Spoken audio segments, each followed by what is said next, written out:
Pronto, tá gravando. Agora foi, né? Eu acho que sim, viu? Tá assim, tá a bolinha aqui aparecendo. Acho que tá tudo certo. Tá, então vamos começar, gente. Muito bem-vindo. Sejam muito bem-vindos, bem-vindas e bem-vindes. Esse é o GE sobre energia do Engajamon, uma simulação da COP26 do Engaja. Eu sei que a maioria de vocês aqui deve conhecer o Engaja, mas eu vou falar um pouquinho sobre, para quem não conhece. O Engaja é uma rede de jovens para jovens que acredita no potencial da juventude para resolver qualquer problema socioambiental do Brasil e do mundo, assim. E a gente trabalha com recorte etário de 15 a 29 anos, que se prolonga mais um pouquinho para povos originários, indígenas, quilombolas, enfim. E a gente trabalha com GTs, que são os grupos de trabalho, NLs, que são os núcleos locais, e campanhas e projetos. Os GTs, a gente tem 5, gênero, ODS, cidades e comunidades sustentáveis, clima e biodiversidade. Eu sempre esqueço. Foi mal, galera de bio. E aí, por que a gente está aqui hoje, né? Não sei se vocês sabem, se vocês já ouviram falar na COP, que é a Conferência das Nações Unidas. E aí, esse ano a gente não vai ter por conta da pandemia, que é a conferência sobre mudanças climáticas da ONU, em que líderes mundiais se juntam para discutir sobre mudanças climáticas e temas que perpassam essa pauta, né? E aí o Engajamundo pensou, mais especificamente o GT de Clima do meu coração, por que não fazer uma simulação da COP26? E essa foi a iniciativa do GT de Clima, e hoje a gente está aqui. A simulação é o Engajamundo, e nessa simulação a gente vai trazer alguns temas, algumas salas, e uma delas é sobre energia, e esse GE é parte dessa preparação para a simulação. Então, eu vou falar um pouquinho agora como é que vai ser a mecânica, bem simples. A gente vai ter um primeiro momento em que a gente vai fazer meio que perguntas norteadoras. Não são bem perguntas, são mais pautas assim, que a gente vai trazer, bem baseado no manual que a gente escreveu para a simulação. Então, se vocês tiverem alguma dúvida que esteja fora dessas pautas, vocês fiquem à vontade para perguntar também, se o Eduardo não se sentir confortável. A gente faz de tudo para tentar sanar todas as dúvidas, se não for a área dele, né?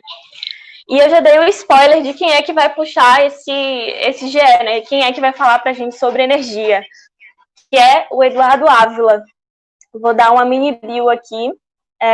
O Eduardo é economista pelo FRJ, com passagem no mercado financeiro e empreendedorismo, e desde 2018 ele atuou como voluntário na Revolução Solar, e é o atual diretor executivo da instituição. Se você não conhece a Revolução Solar, conheça agora e siga, porque é um projeto foda. Vou pedir para ele falar um pouquinho, mas já estou dando spoiler aqui, que é um projeto foda. Então agora eu vou deixar para ele se apresentar melhor, porque eu tenho a ficha técnica aqui, mas se ele quiser falar mais alguma coisa, né, a gente sempre tem alguma coisa para falar sobre a gente. E falar também brevemente sobre a Revolucionar. E aí depois a gente já começa as perguntinhas. Então, Edu, pode falar, se apresentar e falar um pouco sobre a Revolução Solar. Perfeito, Samara. Obrigado pelas palavras enfáticas sobre a Revolução Solar, positivas. Obrigado. E já vi aqui que, primeiro, agradecer ao Engaja pelo convite. Tenho acompanhado o trabalho de vocês, principalmente nos últimos meses, aí esse ano. Então, super de parabéns pela iniciativa também da simulação da COP. Muito importante a gente aproximar, né, essa discussão global de mudanças climáticas e de todas as questões globais, não só ambientais, mas sociais também.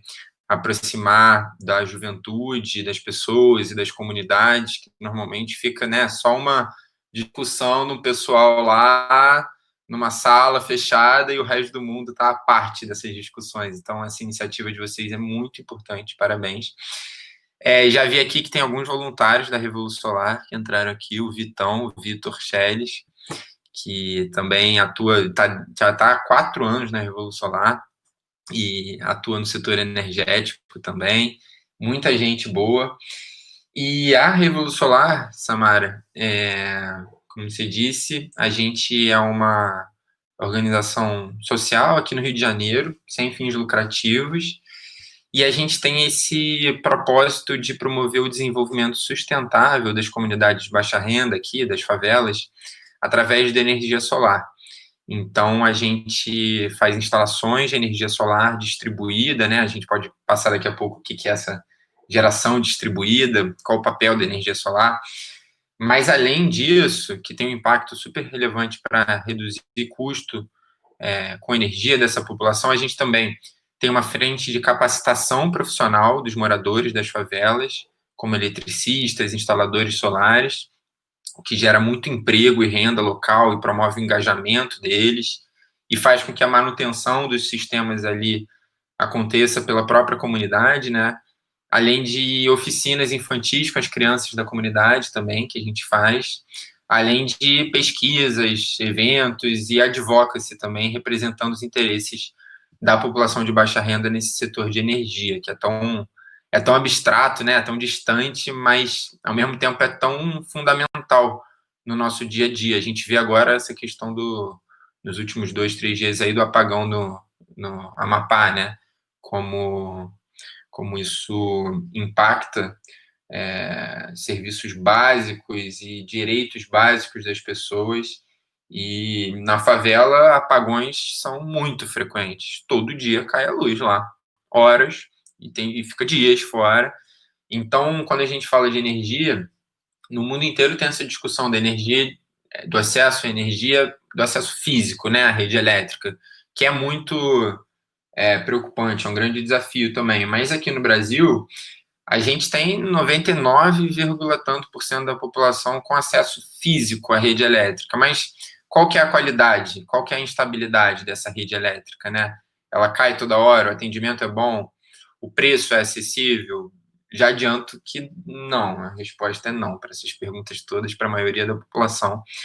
Então, são alguns desses problemas que a gente visa resolver na Revolução Solar. Agora a gente está construindo, nesse momento mesmo, agora não, o pessoal já parou a obra lá, mas nesses dias, a primeira cooperativa de energia solar numa favela do Brasil, a gente está construindo agora, que é um modelo novo que a gente vem desenvolvendo nos últimos meses, que tem essa participação da comunidade como protagonista do processo, eles que fazem a gestão da cooperativa. É um modelo de geração compartilhada que harmoniza muito com a tradição da favela, de comunidade, né? Então, esse é o nosso atual projeto. É um modelo, a gente está fazendo esse projeto piloto para um modelo que a gente vem desenhando para que seja depois replicável para outras comunidades no Brasil, não só favelas, mas escutei que o Engaja tem toda uma relação também com comunidades quilombolas, indígenas, que a gente também quer olhar com muito carinho nos próximos anos. Esse ano ainda não dá muito, mas a gente quer também replicar esse modelo para outros tipos de comunidades, não só favelas, mas que passam por problemas similares relativos ao acesso à energia, né? E tem potencialidades similares também, que bate todo o sol nesses lugares que precisa para gerar a energia que eles consomem, né? E tem toda essa tradição comunitária, esse senso de comunidade, solidariedade e tal, que tem muito a ver com a energia solar distribuída. Então, é isso, a gente tem um grupo muito grande de voluntários, super diversos, super qualificados, que alguns estão aqui e alguns não, mas é isso. Essa é a Revolução Solar. Eu sou, como você falou, sou economista aqui pela FRJ, descobri o assunto da energia solar na faculdade de economia. Muita gente vai falar, pô, não é engenheiro, o que tem a ver? Mas dá para a gente abordar o tema da energia sob muitas óticas. Dá para abordar sobre a questão de engenharia, mais técnica, economia, sociologia, a questão da geopolítica. Acho que hoje a gente vai falar um pouco sobre isso também, relações internacionais, né?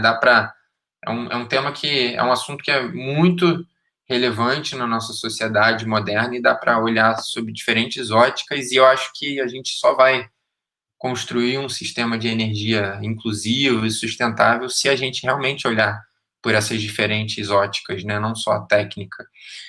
Então, é isso. Essa é a Revolução Solar. Sou eu, esse. E vamos às pautas do GE. Nossa, tudo. Galera, se depois de ouvir isso, vocês não seguirem realmente, eu fico me perguntando se vocês são seres humanos, né? Enfim, vamos começar, né? O que interessa. Eu acho que quando a gente pensa em energia a nível assim comum, numa visão empírica, assim, o que as pessoas pensam geralmente é eletricidade, né? A primeira coisa que pensa é eletricidade. Mas energia vai muito além disso, né? Como você falou, tem questão de geopolítica, guerras foram feitas, foram promovidas, assim, a partir de briga por petróleo, enfim, esses outros combustíveis e tal. E aí, eu também, assim como você, eu tive esse primeiro contato com essa coisa multifacetada da energia quando eu entrei na universidade, né? Antes disso, eu achava também que era só eletricidade, enfim, lâmpada, nananã. E aí, eu queria que tu contextualizasse, assim, mais ou menos, dissesse, afinal, o que é energia. E aí, sei lá, trazer o que é renovável, o que é não renovável, limpa, energia limpa, se tem relação não renovável com limpa, enfim, se tem diferença. Como você quiser, tipo, se sentir à vontade se você quiser definir o que é energia a partir de Eduardo também, você pode definir. Eu costumo dizer que energia é o que move o mundo, né? Até para amar a gente precisa de energia, então... Tem uma frase do Ban Ki-moon que ele... eu lembro de cabeça. Ele era secretário-geral da ONU e ele disse que a energia sustentável é o fio comum que conecta o crescimento econômico, a inclusão e equidade social e a garantia de um clima e de um meio ambiente saudável. A energia é fundamental para a economia moderna que a gente tem agora no século XXI, né? A energia elétrica foi inventada lá no final do século XIX, né? E ao longo do século XX ela passou a ser incorporada nas diversas indústrias da economia e no nosso dia a dia também como um aspecto fundamental, tanto na vida pessoal quanto profissional, né? A gente não estaria fazendo essa simulação aqui se não tivesse energia elétrica. E você falou de energia limpa e renovável. A questão tem um grande debate se existe energia limpa. O que eu tendo a acreditar é que não existe energia limpa. Toda forma de energia, para você gerar ela, você vai causar algum impacto ambiental, seja mais ou seja menos. Você tem as fontes de energia renovável, né, que é a matéria-prima, como sol, no caso da energia solar, ou a água, no caso da energia hidrelétrica, ou o sol, no caso da energia eólica. Essa matéria-prima vai se renovando ao longo do tempo, e você tem as fontes de energia não renovável, são os combustíveis fósseis, né, que eles têm limite para acabar, e além de serem poluentes, né, então tem essa distinção entre energia renovável, fontes de energia renovável e combustíveis fósseis, né, não renováveis. E aí, nas últimas décadas, a gente está passando por pela percepção de que a gente está passando por uma emergência climática, né? Principalmente resultante da escalada das emissões de gases de efeito estufa, principalmente aí nos últimos 30, 40 anos, né? Por causa principalmente da queima de combustíveis fósseis para geração de energia no mundo inteiro. Então, tem sido levantado cada vez mais o papel importante da inserção das fontes de energia renovável na matriz energética mundial, né? Mas, para além da questão ambiental, que é super importante, tem uma questão que é pragmática, econômica, em relação às fontes de combustível fóssil, que eu não sei se vocês já escutaram, na teoria da bolha do carbono. Teve uma cabecinha ali balançando da Luísa, que já escutou. A bolha do carbono é o seguinte: bolha é quando você investe muito num mercado e ele vai expandindo, né, sem uma sustentação real, e tem algum momento que a coisa estoura, né, porque não tem sustentação aquilo. Tem muita gente, tem um cara que era presidente do Banco Central da Inglaterra, que defende essa teoria da bolha do carbono, que é o seguinte: a gente está investindo muito, tem investido muito nos combustíveis fósseis para geração de energia, né? Só que o mundo tem uma limitação do quanto que a gente pode gerar, queimar de combustíveis fósseis, que se passar daquilo ali para queimar, o mundo não vai aguentar. A gente vai viver uma catástrofe climática que vai ficar inabitável o planeta. E a gente está investindo em níveis acima do que a gente poderia queimar de combustíveis fósseis, né? Então, essa ideia de que a gente tem uma bolha, de que tem um limite de queima de combustíveis fósseis e a gente está investindo para cima desse limite e vai ter alguma hora que vai explodir. E os combustíveis fósseis estão perdendo valor, né, nos últimos anos. E eles são muito instáveis economicamente, né? Politicamente e economicamente também.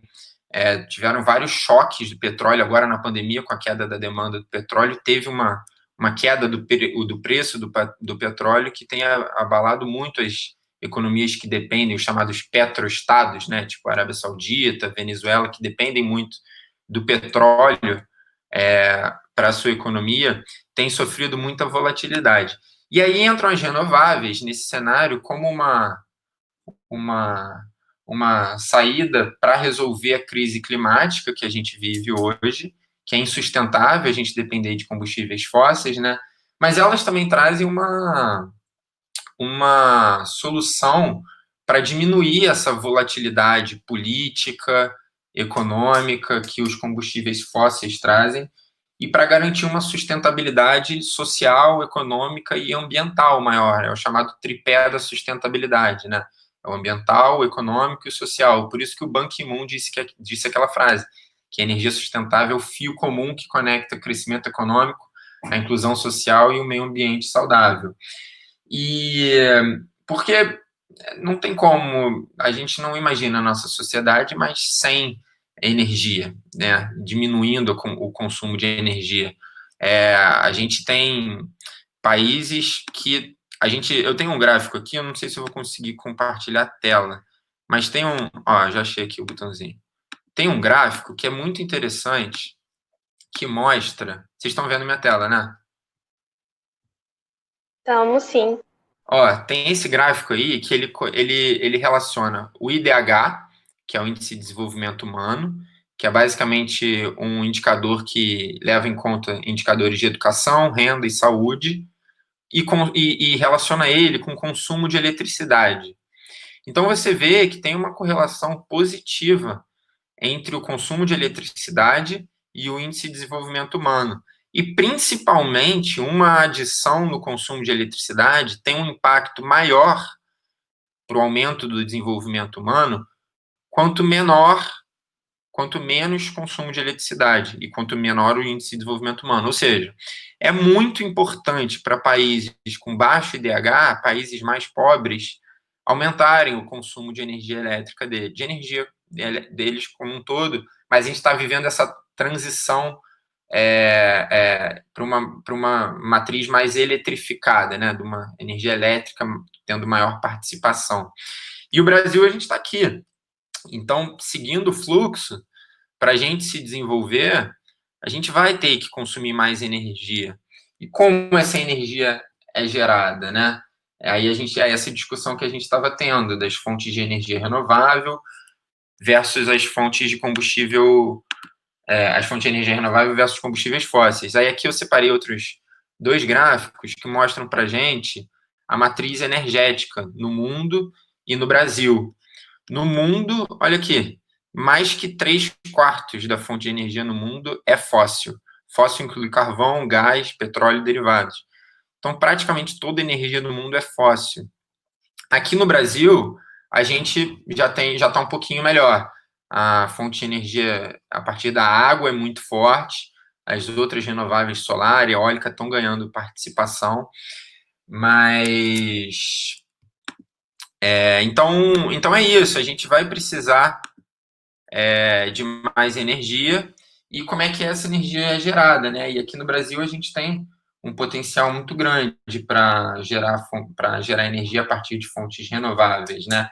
Porque apesar da gente ter uma participação grande das renováveis aqui no Brasil, a forma como a gente gera energia aqui no Brasil, né, que é principalmente hidrelétrica, ela não é muito sustentável. Ela tem impactos sociais e ambientais super negativos. Por exemplo, ela tem um impacto nocivo para populações ribeirinhas. O próprio modelo de geração baseado em grandes usinas hidrelétricas, chamada geração centralizada de energia, né, que é o que a gente se desenvolveu ao longo do século XX, traz muitos problemas como esse do Amapá, que está vivendo nos últimos dias. Essa questão do Amapá é basicamente porque a gente tem uma matriz baseada na geração centralizada. Então, queimou lá a subestação de transmissão e distribuição de energia, ficaram quantos municípios? 13 das 16 cidades do estado estão sem luz há dias. Olha o impacto que isso tem para a saúde, no momento de pandemia, para serviços básicos, para estocar alimento, o impacto que isso tem na vida do pessoal do Amapá, né? Porque a gente depende desse modelo centralizado de energia, que tem essas linhas de transmissão gigantescas, que tem impactos ambientais e sociais super negativos também, né? Desmatar grandes áreas, de tirar povos nativos dali. Então, além dessa questão da energia renovável, a gente, na Revolução Solar, traz muito essa bandeira da geração distribuída de energia, que principalmente a partir da energia solar, que é você aproximar a geração de energia da onde a gente consome. É a chamada geração distribuída. Você reduzir a necessidade de investimento nessas linhas de transmissão e distribuição grandes, que deixam a energia super longe da gente, né? E deixam o consumidor final super distante desse sistema energético, é super excludente. A gente defende muito esse modelo mais descentralizado da geração de energia a partir da geração distribuída, principalmente solar. Então, não tem fonte de energia limpa, infelizmente, tem algumas fontes de energia mais sustentáveis que outras, e um ponto muito importante também é que dizem que a energia mais limpa é aquela que a gente não consome, né? Então, daí sai a importância das medidas de eficiência energética também, que são hábitos de eficiência energética que a gente pode construir, são medidas de eficiência energética técnica também, que é substituir equipamentos para outros que consomem menos energia, e do comportamento também, da conscientização sobre o consumo de energia.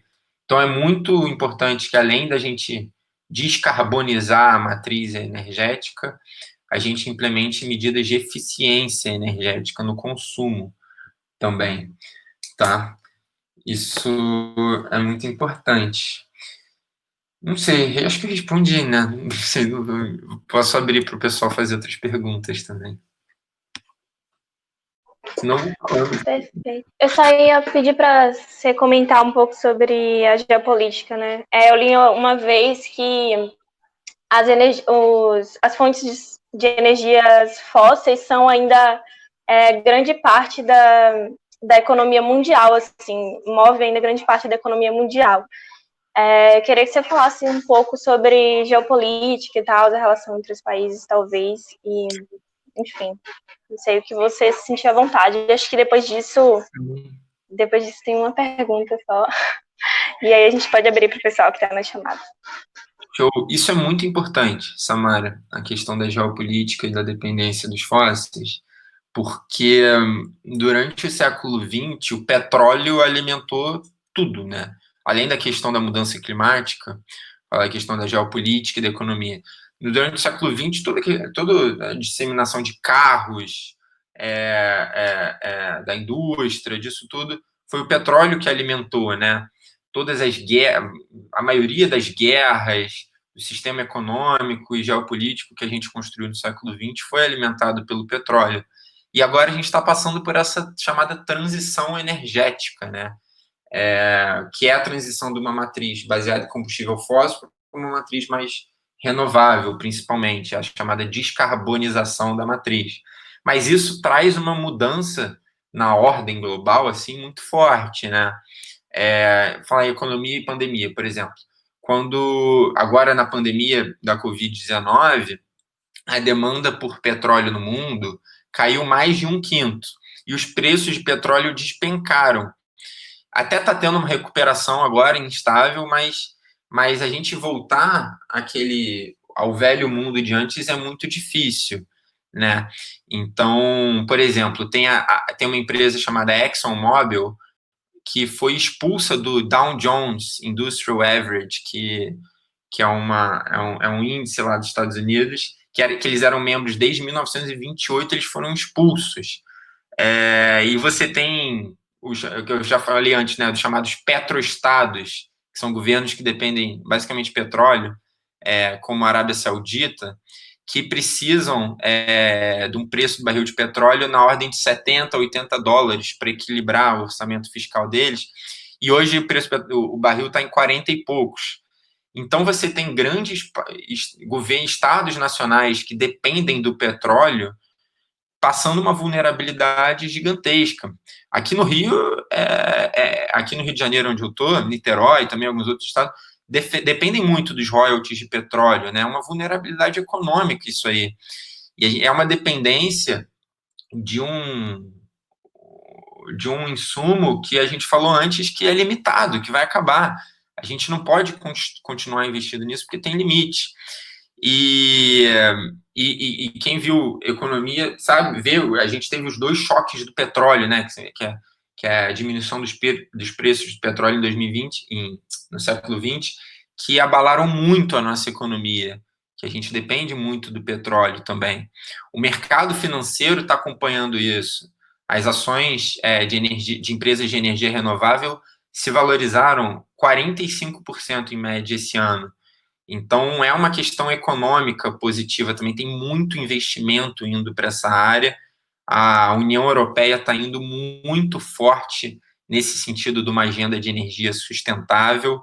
Eles têm metas de descarbonização total da matriz energética deles para os próximos anos. Estão com... tem a presidente da União Europeia, a Ursula von der Leyen, ela fez o discurso dela de posse e se comprometeu a União Europeia a cortar as emissões de gases de efeito estufa em 55% na próxima década. Isso é gigantesco. Então, quando a gente fala de geopolítica e a dependência do petróleo, tem essas questões da instabilidade política que são muito importantes, que deixam esses países petroestados muito vulneráveis, né? E essa volatilidade econômica também que o preço do petróleo traz de fraqueza para esses locais. E aí a gente está vendo uma nova economia de baixo carbono surgir, né? Isso muda completamente a geopolítica mundial.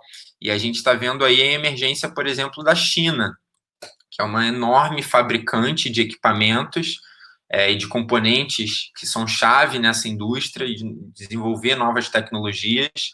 Então, eu separei um dado aqui, que hoje as empresas chinesas, elas produzem, sabe quanto por cento dos painéis solares no mundo? 72%.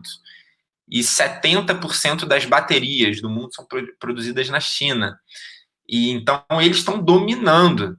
essa nova economia de baixo carbono, e eles entram aí como uma enorme força global, e os Estados Unidos está percebendo isso e está querendo se posicionar, porque não pode perder não querem perder o posto para a China, né? E nos últimos meses a China está investindo demais em infraestrutura, e transmissão, e carro elétrico e tudo, investindo muito aqui no Brasil também. E a Europa também também surge como um ator muito importante. Eles têm grandes empresas lá que estão construindo projetos de energia renovável no mundo inteiro, aqui no Brasil também. Os Estados Unidos também tá vindo forte. E aqui na América Latina a gente ainda está devagarzinho, ainda está engatinhando, mas a gente tem um potencial gigantesco, gente. A África tem um potencial em termos de sol, de insolação que bate lá, gigantesco também para ser uma nova potência nessa economia de baixo carbono. O Brasil é um dos que mais tem potencialidade para ser uma potência. O que bate de sol e de vento aqui é uma loucura, né? Além da água. Então, a gente tem essas potencialidades, mas ainda não tem ainda uma política industrial, uma política econômica voltada com foco para isso, como tem a Europa, os Estados Unidos e a China. Precisamos acordar para isso, porque pode ser tarde demais daqui a pouco, né? Com certeza. E você falou de transição energética, assim, a descarbonização, né, da matriz, se eu não me engano. Mas por uma questão econômica também, que já está sendo percebido que a economia mundial é muito dependente de combustíveis fósseis e é algo muito inconstante, mas também porque a gente está passando por um momento, assim, meio que um estopim, sabe? Mudanças climáticas, aquecimento global, e os países desenvolvidos já estão percebendo isso, por isso que eles também estão meio que mudando essa matriz.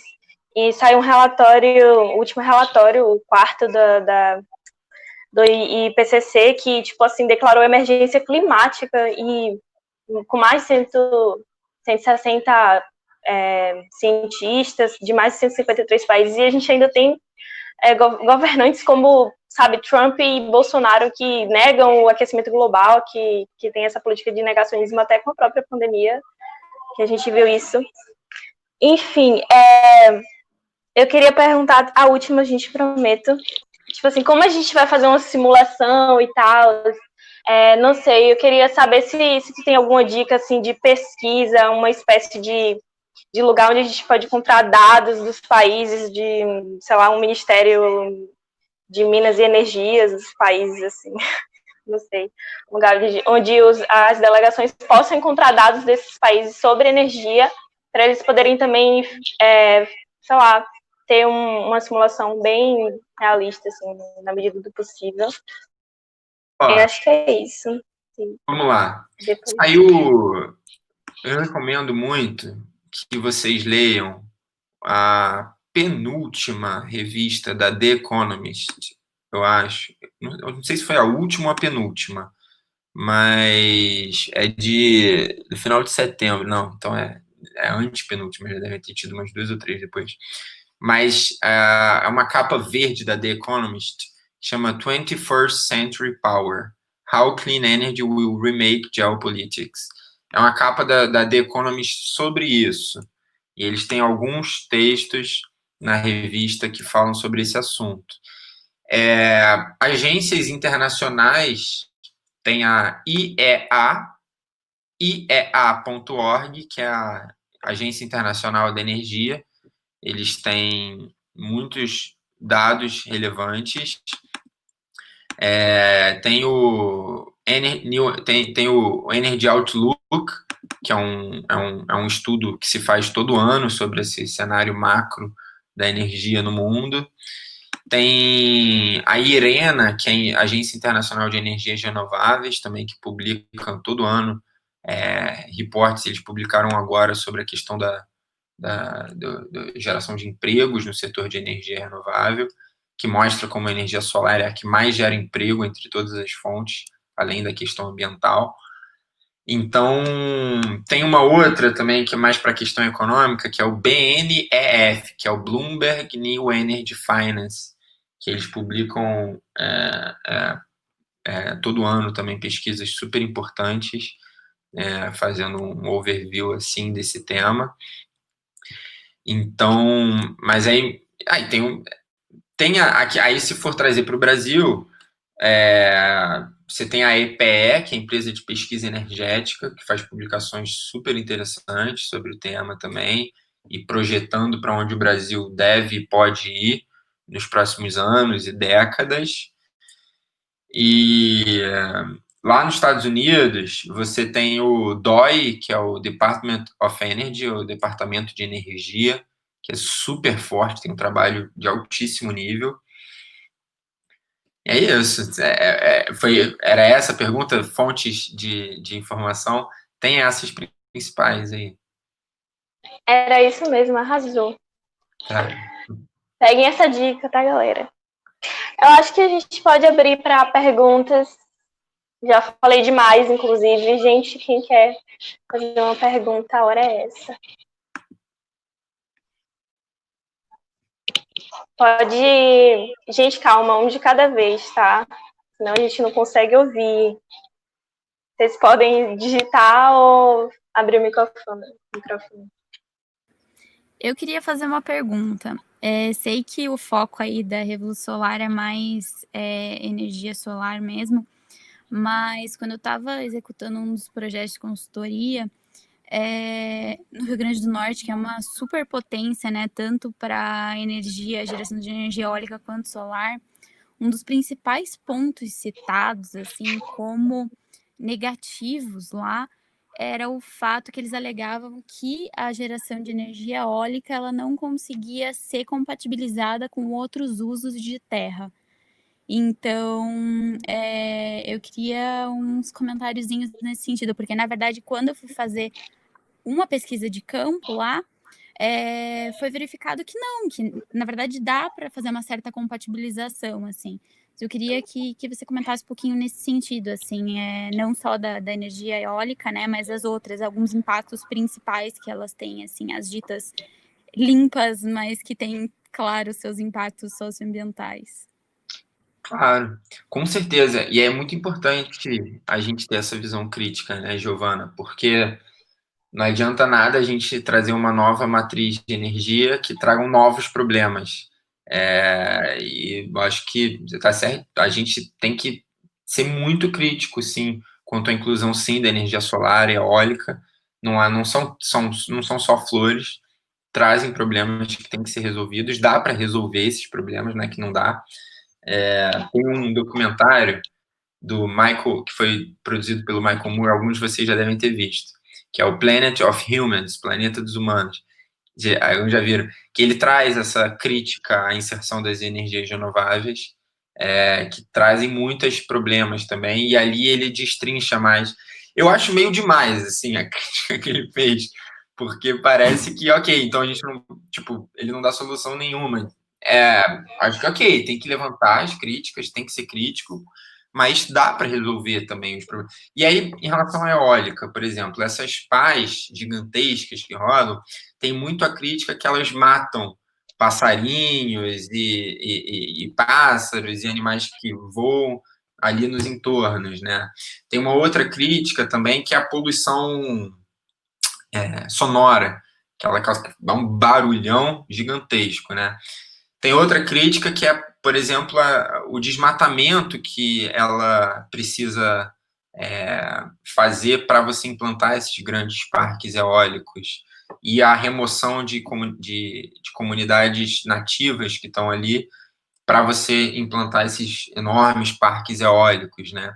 Então, tem muitas dessas críticas também. Com a energia solar também de grande porte, também tem essas mesmas críticas, que para você implantar grandes fazendas solares, você precisa desmatar áreas gigantescas, você precisa retirar populações nativas dali, e você acaba diminuindo a biodiversidade, a fertilidade do solo. Então, o que eu acho que é o caminho para isso. Eu não concordo com esse modelo de geração de energia centralizado, em que você implementa essas monoculturas e quilômetros da mesma coisa, de uma geração eólica ou solar, porque, primeiro, tem todos esses impactos que a gente falou agora, e, segundo, você segue a mesma lógica do modelo antigo de energia, que é uma geração centralizada, que tem impactos ambientais negativos, sociais negativos, econômicos negativos. Você cria esse modelo que você precisa transmitir. Tem aspectos positivos, esse chamado sistema interligado nacional que a gente tem, né, no Brasil, que é referência em vários outros lugares do mundo, e permite que, se em uma região no Brasil faltar energia, a gente puxe de outra, porque tem essa interligação entre todo o território nacional, mas ele traz vulnerabilidades também, porque você precisa investir muito em transmissão e distribuição, você cria vulnerabilidade, você cria essa dependência da transmissão muito forte. Então, a gente defende muito esse modelo da geração distribuída de energia, em que você, principalmente através de placas solares, aproxima a geração do consumo, conscientiza mais o consumidor, reduz investimento em transmissão e distribuição e cria uma eficiência maior para o sistema de energia. Então, com certeza, esses parques eólicos grandes têm muitos impactos ambientais, como esses que a gente falou, e sociais negativos também. E eu acredito mais num modelo descentralizado, e dá para gerar energia eólica também de pequeno porte, bem menos do que a solar, mas dá. Então, não sei se eu respondi, Giovana, a sua pergunta. Respondeu sim, e aproveitando aí, já que o resto do pessoal não se manifestou ainda, vou aproveitar. Quais são os principais entraves que você acha que tem dessa transição para uma distribuição descentralizada? Os principais entraves, boa. Eu diria que o principal, por enquanto, ainda é financiamento, porque esses projetos grandes normalmente são de enormes empresas que conseguem a chamada economia de escala muito grande, que é você baratear o custo unitário porque você tem um volume muito grande, e ela concentra ali tudo nela, já tem uma estrutura organizacional, econômica, financeira muito grande, acesso ao mercado financeiro, capta investimento para fazer aquilo, o governo participa disso também, enormes leilões, e aí você tem financiamento mais facilitado para esses grandes projetos, enquanto que o modelo é muito novo, né? O modelo da geração distribuída, ele depende, em grande parte, de investimentos de famílias e pequenos comércios, que na maioria das vezes não tem esse capital inicial ou acesso a crédito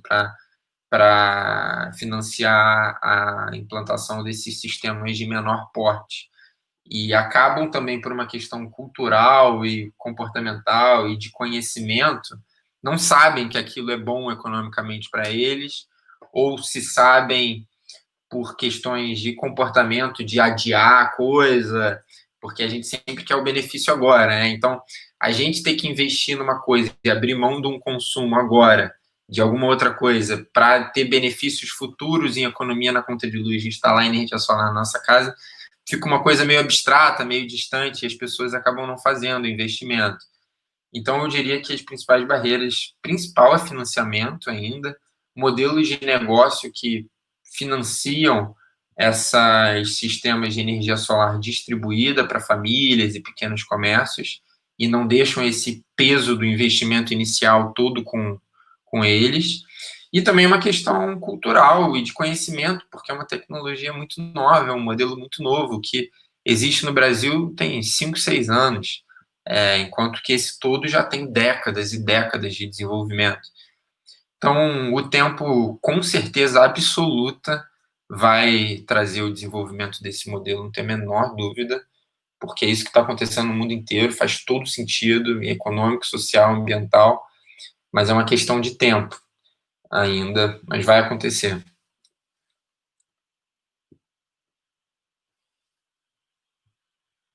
Eu amei que Giovana já pegou o gancho para o GE de amanhã, que é o uso da terra. Maravilhosa. Exatamente. Gente, alguém tem mais alguma pergunta? Não fiquem com vergonha. Porque se vocês não tiverem, eu tenho. Uma coisa que, enquanto ninguém comenta, que eu gostaria de comentar, e agora está tendo eleições americanas, né? E Uhum. o Trump, ele tem muito um argumento de que a gente não pode fazer essa transição energética porque ela vai custar caro para a economia, né? Porque a economia precisa dos combustíveis fósseis e eles geram muito emprego e tal. Só que tem um dado interessante que entre 2007 e 2016, a economia dos Estados Unidos cresceu cerca de 10%. E nesse mesmo período, as emissões de gases de efeito estufa pela geração de energia caíram 9,5%. Então dá sim, porque os Estados Unidos investiu muito nesse período em fonte de energia renovável e medidas de eficiência energética com a administração do Obama. Então dá sim para a gente investir em fonte de energia renovável, promover um maior crescimento econômico, maior equidade e inclusão social e gerar muito emprego, porque a fonte de energia só a solar gerou em 2017 nos Estados Unidos mais emprego do que petróleo, carvão e gás juntos, só a energia solar. Já no Brasil, esse ano, já foram mais de 200 mil empregos gerados pela energia. Não, esse ano não. Ao longo da energia solar, nos últimos 6, 7 anos no Brasil, já foram mais de 200 mil. Esse ano já foram mais de 40 mil empregos gerados pela energia solar no Brasil. Então, só queria fazer esse comentário de que não é só uma. O que traz o imperativo, a emergência, é a questão ambiental, com certeza. Só que ela não é em detrimento da questão econômica e social. Ela vem junto, ela fomenta uma economia mais sustentável, sim, que gera mais emprego, que gera crescimento econômico, inclusão social e tudo. Não são excludentes. Esse é um comentário que eu queria fazer também. Show. Gente, por favor, se vocês quiserem fazer uma pergunta e tiverem com vergonha de abrir o microfone, levanta a mãozinha, que acho que nos edits dá para fazer.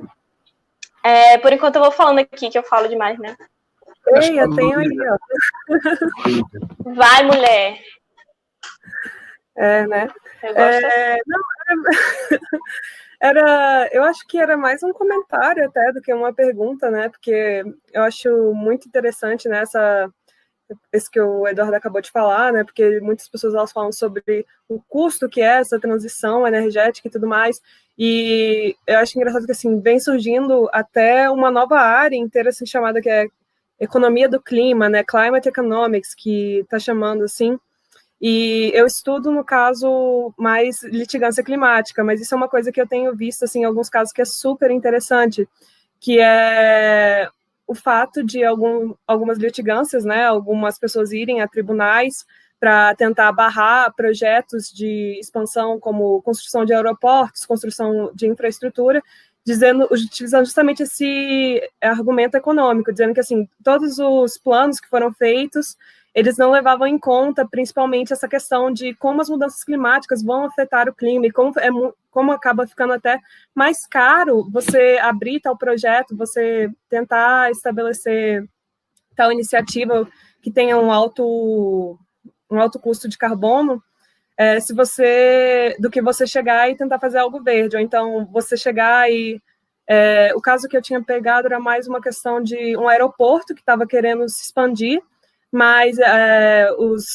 a litigância, no caso, era em questão de que eles não estavam levando em conta as medidas que estavam sendo feitas para a descarbonização, principalmente em questão de transportes.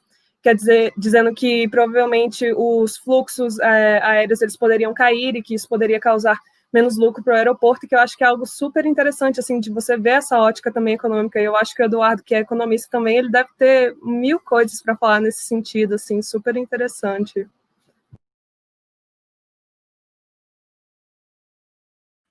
Com certeza.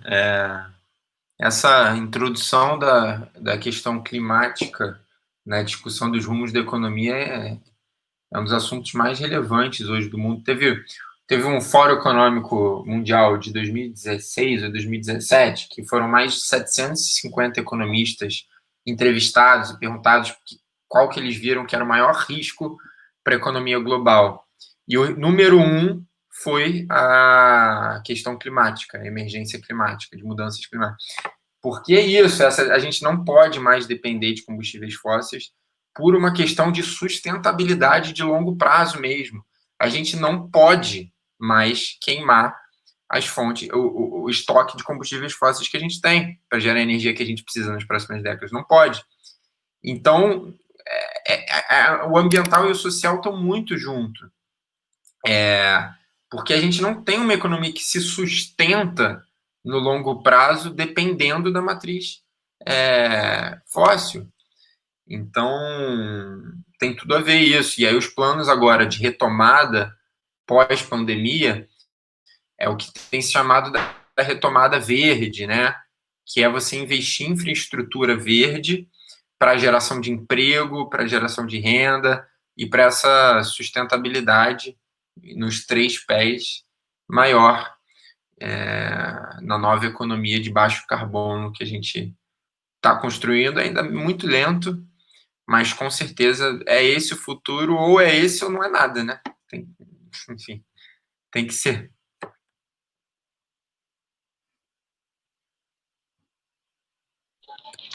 Total, galera.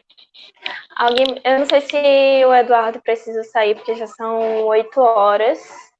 Vamos mais um pouquinho. Vocês têm alguma pergunta?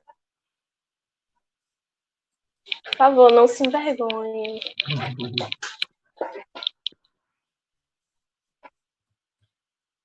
Pode fazer você mesmo, então. Tá bom. É porque eu não sei, eu não vejo, é que eu não consigo ver, eu não sei se é muita inocência, se é muita paixão, não sei.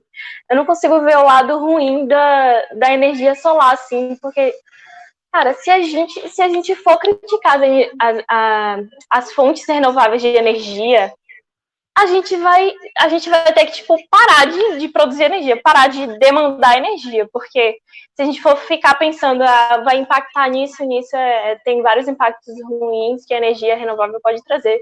Tá, mas e os impactos já horríveis que as energias fósseis já trazem? E, tipo, a gente não vai parar de um dia para o outro de consumir energia, então a gente precisa dessas coisas. Eu tô falando em relação ao documentário que você falou.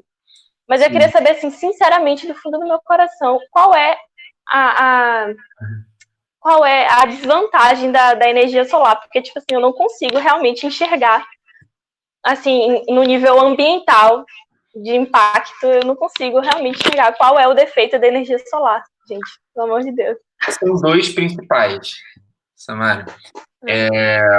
São 2 principais. Um é o que é relativo ao que a Giovana perguntou ali atrás da eólica, e a solar, essas grandes fazendas têm efeitos parecidos, negativos, ambientais, que é você ter que desmatar áreas gigantescas para instalar essas fazendas gigantescas solar. Mas isso não é inerente à energia solar, isso que eu estou falando. Ela é um impacto negativo do modelo centralizado de energia solar. Então, é um impacto ambiental negativo que algumas formas de se organizar a energia solar hoje tem. Então, esse é um deles. Mas dá para fazer sem causar isso. Dá, por exemplo, botando nos telhados. Então, um outro, falei que tem 2.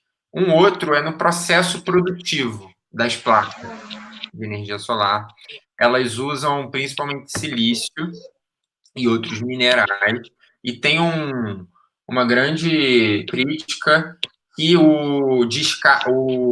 tem um terceiro ainda, mas que o processo produtivo de extração desses minerais causa impactos negativos. Mas também tem já soluções também para isso. Tem uma startup brasileira que chama Sanil, do sul de Minas, mas é uma brasileira que é super pioneira num processo produtivo que eles chamam de OPV, que é o Organic Photovoltaics. Photovoltaics é fotovoltaica, a tecnologia da energia solar fotovoltaica, que é o fóton da luz e voltaico da eletricidade.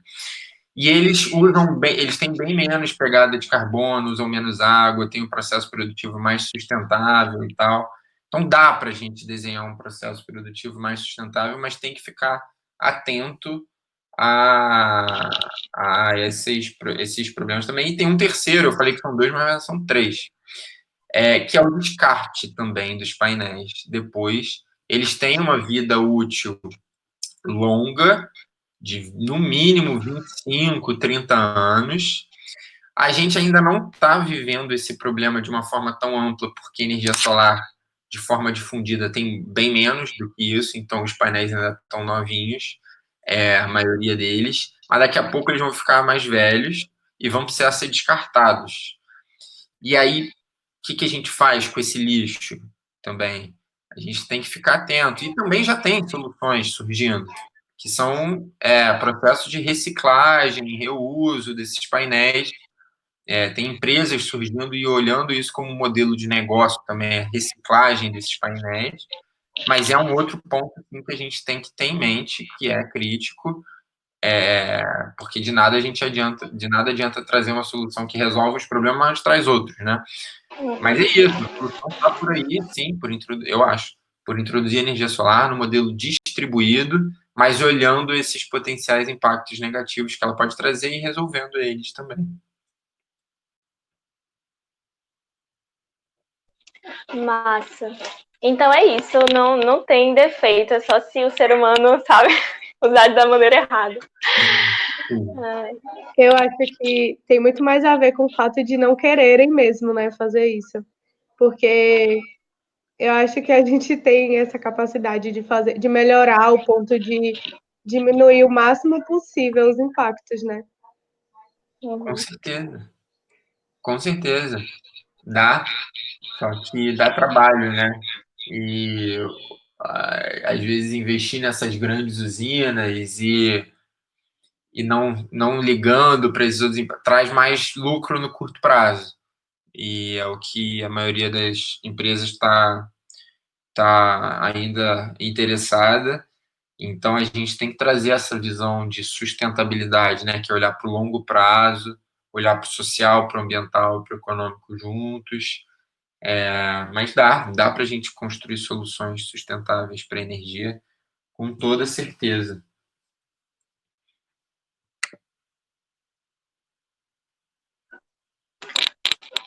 Massa demais. Gente, alguém quer fazer algum comentário, alguma pergunta?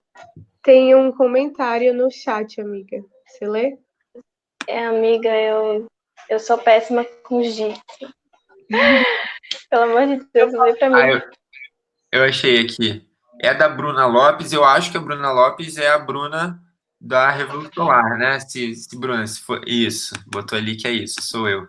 Ela falou: boa noite, pessoal. Não consigo falar pelo áudio, mas gostaria de deixar uma observação sobre energia solar. Eu estou lendo no improviso, né? Nem sei o que ela vai falar. Mas além de todas as vantagens já mencionadas aqui, recentemente ela fez uma pesquisa em parceria com um colega em que eles estudaram dimensionamento fotovoltaico através de um software. Falando mais especificamente de números, o payback desse investimento, payback é o tempo de retorno, né, do investimento que você faz. O payback desse investimento acaba ficando entre 7 e 8 anos, enquanto o ROI, que é o retorno sobre o investimento, fica acima de 100%. Claro que depende do tamanho da instalação, mas é uma estimativa. Então é isso, essa visão de que o investimento na energia solar se paga.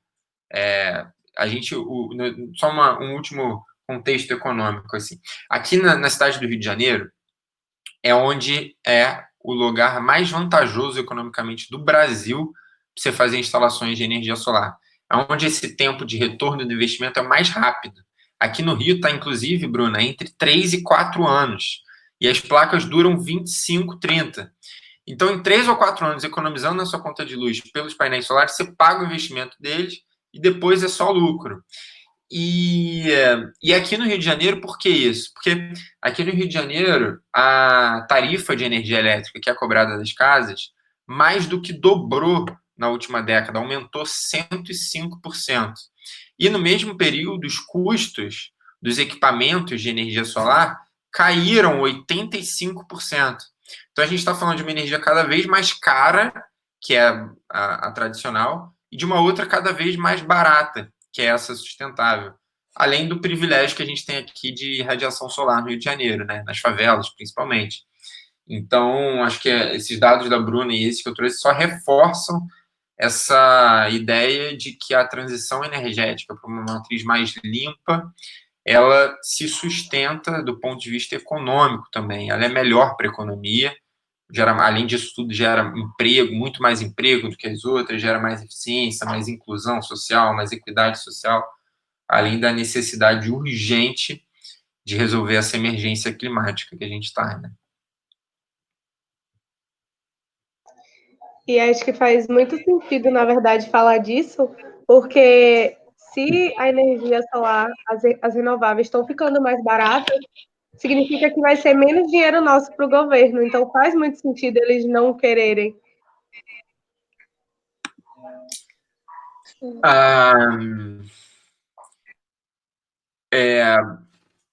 Hoje não vai exatamente para o governo o nosso dinheiro.